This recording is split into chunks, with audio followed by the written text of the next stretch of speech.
கர்த்தருடைய பரிசுத்த நாமத்திற்கு மகிமை உண்டாவதாக. ஆண்டவராகிய இயேசு கிறிஸ்துவின் நாமத்தினாலே இந்த புதிய நாள் உங்களுக்கு ஒரு ஆசீர்வாதமான நாளாக இருப்பதாக. இந்த நாளுக்கான கர்த்தருடைய வார்த்தை சங்கீதம் 40:17 வசனம். நான் சிறுமையும் எளிமையுமானவன், கர்த்தரோ என்மேல் நினைவாயிருக்கிறார். தேவரீர் என் துணையும் என்னை விடுவிக்கிறவருமாயிருக்கிறீர். என் தேவனே தாமதியாதேயும். ஆமேன். பாருங்க, பொதுவாக நம்முடைய வாழ்க்கையில் நம்ம சிறுமைப்பட்டு காணப்படும் போது யாருமே நம்ம மேலே நினைவாக இருக்க மாட்டாங்க. நம்ம நல்லா இருக்கும்போது நம்ம கூட நிற்கிறதுக்கு அநேகர் இருப்பாங்க. ஆனால் நம்ம வாழ்க்கையில் ஒரு கடினமான பாதையின் வழியாக கடந்து செல்லும் பொழுது நம்ம கூட எத்தனை பேர் நிற்கிறாங்கன்றது நம்மளுக்கு சொல்ல முடியாது. அந்த பாதையில் நம்ம அறிந்து கொள்ளலாம், யார் உண்மையாய் நம்ம கூட நிற்கிறாங்க அப்படிங்கிறதையும் அறிந்து கொள்ளலாம். ஆனால் அந்த பாதையில் யார் நம்ம கூட நிற்கிறாங்களோ இல்லையோ, கர்த்தர் உங்கள் மேலே உங்கள் சிறுமையின் பாதையில் நீங்கள் கடந்து போய் கொண்டிருக்கிற இந்த கடினமான பாதைகளின் மத்தியில் கர்த்தர் உங்கள் மேலே நினைவாயிருக்கிறேன் என்று வாக்கு பண்ணுகிறார். ஆமேன். நினைவாய் இருக்கிறவர் அவர் உங்கள் மேல் நினைவாய் மட்டும் இருக்கவில்லை. அடுத்த வார்த்தை சொல்லுகிறது, தேவரீர் என் துணையும் அப்படின்னு சொல்லப்பட்டிருக்கிறது. நினைவாய் இருக்கிறவர் உங்களுக்கு துணையாகவும் இருக்கிறேன் என்று ஆண்டவர் வாக்கு பண்ணுகிறார். ஆமேன்.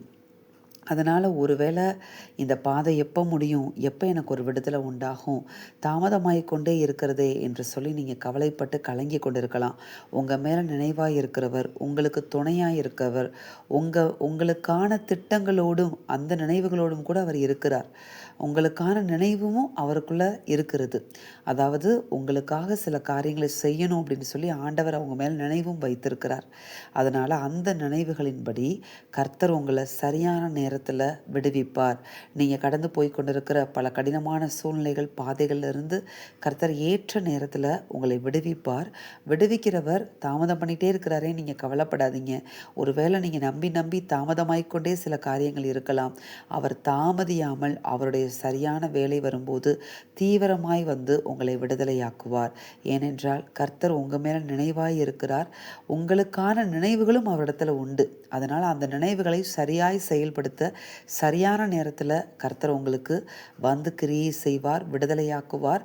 அவர் உங்களுக்கு இப்பொழுது இந்த பாதையில் அவர் உங்களை விட்டு விலகாமல் உங்களுக்கு துணையாக இருக்கிறேன் என்பதையும் கர்த்தர் வாக்கு பண்ணுகிறார். ஆமேன். அதனால் உங்கள் மேலேயே எப்பொழுது நினைவாக இருக்கிற கர்த்தரை நம்ம என்ன செய்யணும், நம்ம மேலே நினைவாக இருக்கிற கர்த்தரை நினைத்து கொண்டே இருப்பதற்கு இந்த நாளில் ஒரு தீர்மானம் எடுப்போம். கர்த்தர் நிச்சயமாக நம்மை ஆசீர்வதிப்பார். ஆமேன். நாம் ஜெபிப்போமா? எங்கள் அன்பின் பரலோக பிதாவே, கொடுத்த அந்த வார்த்தைகளுக்காக உமக்கு நன்றி. இந்த வார்த்தைகளின்படி நீர் எங்கள் ஒவ்வொருவரையும் ஆசிர்வதிப்பீராக. நீர் எங்கள் மேலே நினைவாய் இருக்கிறதற்காக உமக்கு ஸ்தோத்திரம். எங்களுக்கான நினைவுகளோடு நீ இருக்கிறதற்காக உமக்கு ஸ்தோத்திரம்.